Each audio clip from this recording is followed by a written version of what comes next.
You've never truly understood motion. I know you're thinking. What do you mean I don't understand motion? I walk, I drive, I see things move all the time. But here's the thing. Everything you think you know about motion is built on a foundation that Einstein proved, completely, definitively proved, is wrong. And I'm not talking about some abstract mathematical trick or some philosophical word game. I'm talking about the actual fabric of reality. Einstein discovered that motion isn't what we think it is. It's not absolute. There's no universal standstill, no cosmic reference frame where things are really moving or really at rest. And here's where it gets absolutely wild.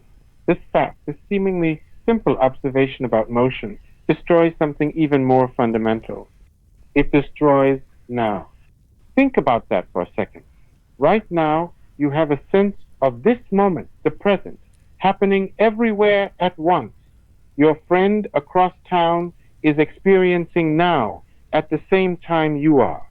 Someone on the other side of the planet is living through the same now. The entire universe shares this moment with you, right? Wrong. Einstein proved that now doesn't exist as a universal thing. There is no cosmic clock ticking away the same moment for everyone, everywhere. Two events that happen at the exact same time for you might happen at completely different times for someone else, and you're both right. There's no contradiction, no paradox. That's just how the universe works. And the craziest part? Einstein figured this out, not with fancy equipment, not with particle accelerators or space telescopes. He figured it out sitting in a patent office in Bern, Switzerland, thinking about trains and lightning bolts and what happens when you try to sync up clocks. He thought his way through one of the most profound discoveries in human history, using nothing but his imagination and a willingness to follow logic wherever it led, even when it demolished common sense. See, we all grow up with this intuitive sense of time and motion. We think motion is simple. Things move relative to the ground, relative to Earth, relative to something solid and real. And time just ticks forward, the same for everyone, like a cosmic metronome, keeping the whole universe in sync. Newton built an entire physics on this idea, and it worked brilliantly for centuries. But here's where intuition fails us completely. Einstein realized that if you actually think through what motion means, if you really carefully consider what happens when things move and how we measure that movement, the whole comfortable picture falls apart. And what emerges is so much stranger and so much more beautiful than anything we could have imagined. Today, I'm going to walk you through Einstein's thinking. Not the math, forget the math for now. I want to show you the thought experiment, the simple scenario that Einstein used to shatter our understanding of reality. We're going to board a moving train, watch some lightning strikes, and discover why the universe is far weirder than it appears. By the end of this video, you'll understand why there's no such thing as absolute motion, why now is different for different observers, and why this isn't some weird quirk of physics. It's the foundation of how space and time actually work. So buckle up. We're about to break your brain in the best possible way. Let's start with what feels obvious, what every human being who's ever lived has believed about motion until Einstein came along and ruined everything. You're standing on solid ground. The earth beneath your feet feels stationary, stable, real. When a car drives past you, you say the car is moving at 60 miles per hour. Moving relative to what? Relative to you, relative to the ground, relative to Earth. That motion feels absolute. The car is really, truly moving. Now imagine you're in that car. You're sitting in the passenger seat, and you look at the driver next to you. Are they moving? Well, no, not relative to you. You're both just sitting there. The trees outside are flying past the window, but inside the car, everything is still. You could balance a cup of coffee on the dashboard, and it would sit there perfectly calm. So here's the question. Who's really moving? Your first instinct is probably to say, the car is moving, obviously. The ground is still. And that makes sense. The ground is big, solid, connected to the earth. It's a natural reference point. But here's the thing, and this is important. There's nothing physically special about the ground. When you say the car is moving, what you really mean is the car is moving relative to the ground. When you're inside the car and you say the driver isn't moving, what you really mean is the driver isn't moving relative to you. Motion is always relative to something, always. Okay, fine, you might say, but at least we can all agree on time, right? Even if motion is relative, at least clocks tick at the same rate everywhere. If it's 3 p.m. here, it's 3 p.m. everywhere, well, accounting for time zones. But you know what I mean. Time is universal. This is what Newton thought. He wrote that time flows equably without relation to anything external. Time is absolute.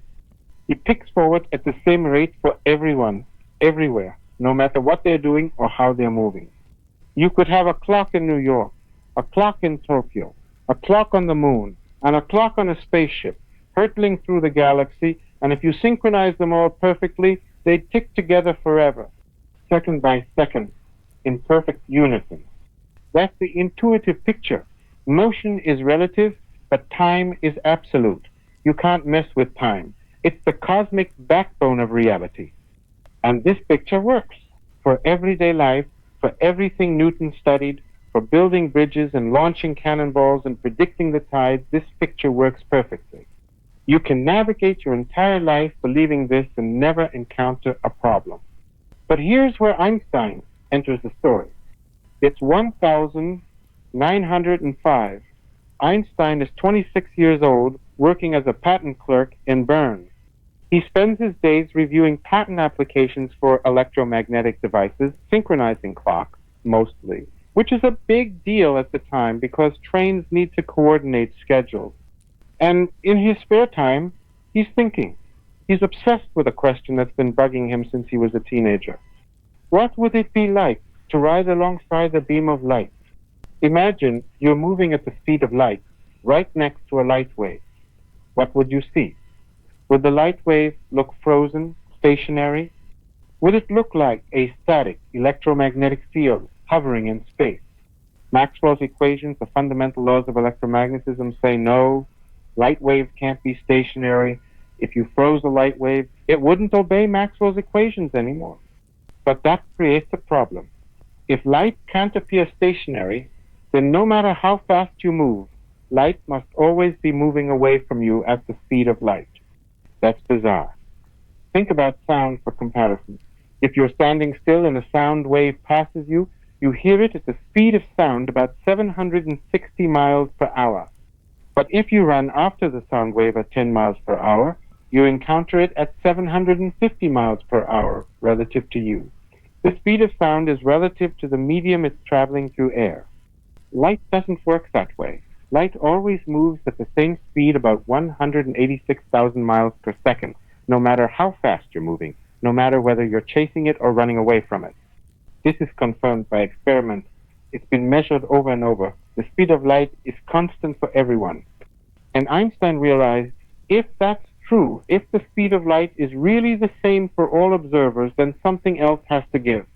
Either our understanding of space or our understanding of time, or both, must be wrong. So he started thinking about trains. Here's the thought experiment that changes everything. It's beautifully simple, and it's going to destroy your assumptions about reality. Imagine you're standing on a train platform. It's a perfectly straight platform, stretching out in both directions. And there's a train, a long, fast-moving train, gliding smoothly past you. We're going to say it's moving, I don't know, half the speed of light. It's a thought experiment, so we can make it whatever speed we want. But let's make it really fast so the effects are dramatic. Now, there's someone on that train. Let's call her Sarah. She's standing right in the middle of the train car, equidistant from the front and back. Here's the setup. At the exact moment Sarah passes you on the platform, lightning strikes both ends of the train car simultaneously. One bolt hits the front, one bolt hits the back. Boom. Two bright flashes of light. The question is, does Sarah, standing in the middle of the moving train, see those two lightning strikes at the same time? Your first instinct is probably, well, yeah. If the lightning strikes happen at the same time and she's in the middle, she should see them at the same time. And from your perspective on the platform, standing still, that makes perfect sense. But here's where you need to think carefully. Let's slow this down and work through what actually happened. From your perspective, standing on the platform, watching the train zoom past those two lightning bolts strike simultaneously, you see them both at the same time. Well, you see the light from them at the same time once it reaches you. But let's say you've accounted for that. In your reference frame, those two events, the front strike and the back strike, happen at the exact same moment. They are simultaneous. Now, let's think about Sarah on the train. The lightning strikes both ends of the train car. The front of the train and the back of the train are hit by light. Now, light from both strikes starts traveling towards Sarah in the middle. Light from the front strike travels toward her from the front. Light from the back strike travels toward her from the back. But here's the crucial part. The train is moving forward. That means Sarah is moving toward the light coming from the front, and she's moving away from the light coming from the back. Now, you might think, okay, so the light from the front has less distance to travel, and the light from the back has more distance to travel, so they'll still reach her at the same time, right? It balances out. But no, that's not how light works. Remember, the speed of light is constant for everyone. It's always 186,000 miles per second, no matter how you're moving. The light from the front strike is moving towards Sarah at the speed of light. The light from the back strike is also moving towards Sarah at the speed of light. The exact same speed, but Sarah is moving toward one flash and away from the other. So from Sarah's perspective, from her reference frame on the moving train, she encounters the light from the front strike before she encounters the light from the back strike. She sees the front lightning strike first, then, a moment later, she sees the back lightning strike. Now, Sarah isn't stupid. She knows she's standing in the middle of the train car. She knows the lightning struck both ends, and she knows light travels at a constant speed. So when she sees the front strike first, she concludes correctly, based on her observations, that the front lightning strike must have happened first. The only way for her to see the front flash before the back flash, given that she's equidistant from both ends and light travels at the same speed from both directions, is if the front strike actually occurred earlier. So here's what we have. You, on the platform, observe the two strikes as simultaneous. They happen at the same time in your reference frame. Sarah, on the train, observes the front strike happening before the back strike. They do not happen at the same time in her reference frame. Both of you are right. Let me say that again, because this is the key. Both of you are right. This isn't an illusion. This isn't a trick of perception. In your frame of reference, the strikes are simultaneous. In Sarah's frame of reference, they are not simultaneous. And there's no correct answer, no privileged perspective that reveals what really happened.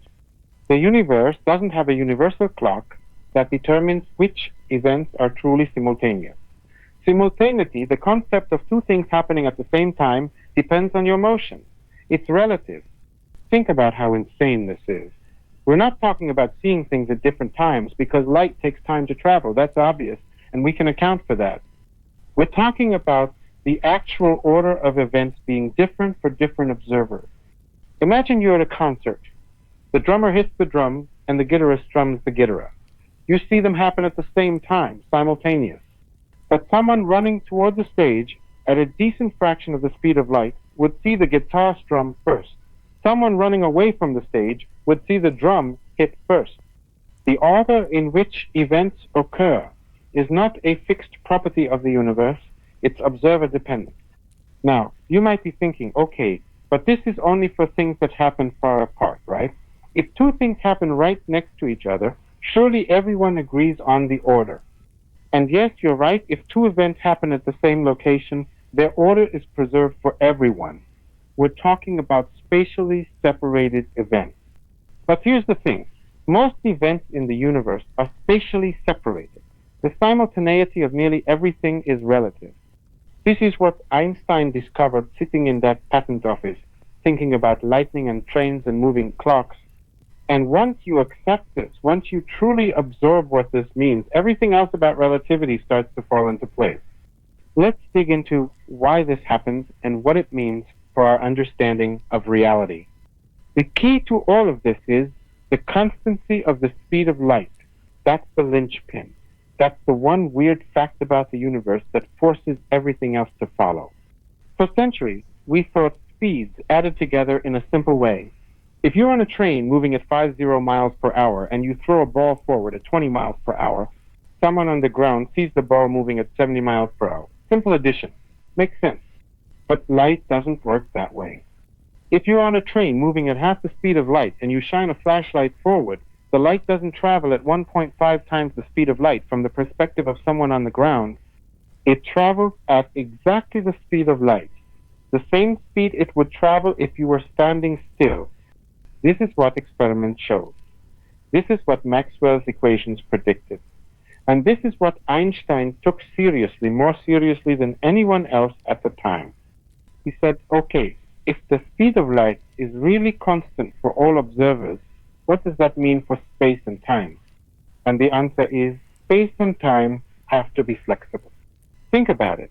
If Sarah on the train and you on the platform both measure light traveling at the same speed, but you're moving relative to each other, then you must be measuring space and time differently. Your rulers must be different lengths. Your clocks must tick at different rates.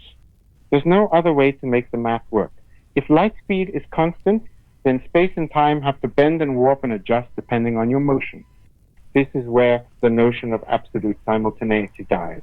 Now, isn't a universal concept because time itself is relative. There is no master clock in the sky ticking away moment that everyone experiences together. Your now is different from Sarah's now, and both are equally valid. Let me give you another way to think about this. Imagine you and Sarah both have perfect clocks. Before the train starts moving, you synchronize your clocks. They both read 12 hours exactly. Then Sarah gets on the train and starts moving. From your perspective on the platform, Sarah's clock starts running slow. Not because there's anything wrong with her clock, but because time itself is passing more slowly for her. She's moving through space, and as a consequence, she's moving through time at a different rate than you are. From Sarah's perspective, though, her clock is ticking away perfectly normally. It's your clock that looks like it's running slow, because from her point of view, you're the one who's moving. Both of you are right. Both of you see the other person's clock running slow compared to your own. This seems like a contradiction, but it's not. It's just the nature of relativity. Time isn't absolute. It's woven together with space into something Einstein called space-time. And how you slice up space-time into space and time depends on how you're moving. Now, here's something beautiful about this.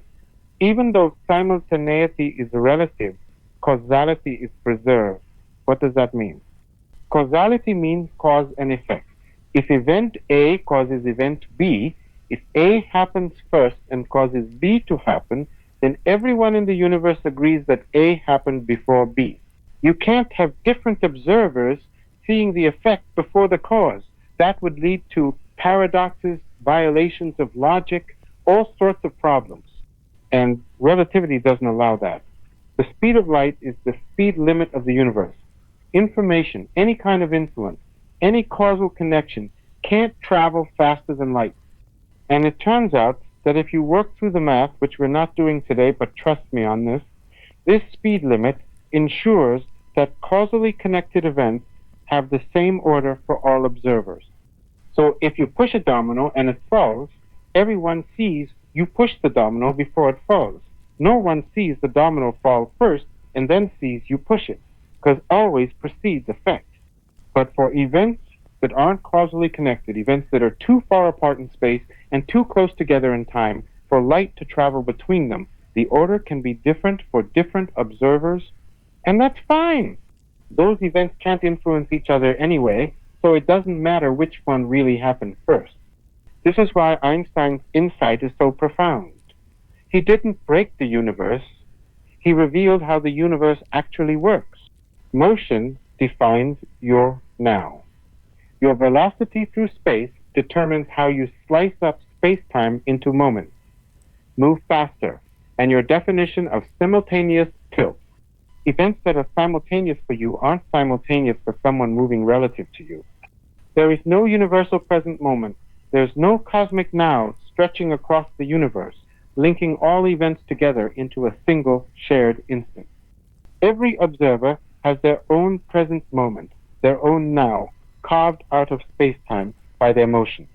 Think about what this means for, say, distant galaxies. Right now, from your perspective, there's a moment happening in a galaxy a billion light years away that is simultaneous with this moment for you. That's your now, extended across the universe. But if you got up and started walking, just walking a few miles per hour, your now would tilt. The distant moment in that galaxy that counts as simultaneous with you would shift. You'd be synced up with a slightly different moment in that galaxy's history, maybe a moment thousands of years earlier or later, depending on which direction you walked. Your now is a slice through space-time, and the angle of that slice depends on your velocity. This is what Einstein discovered.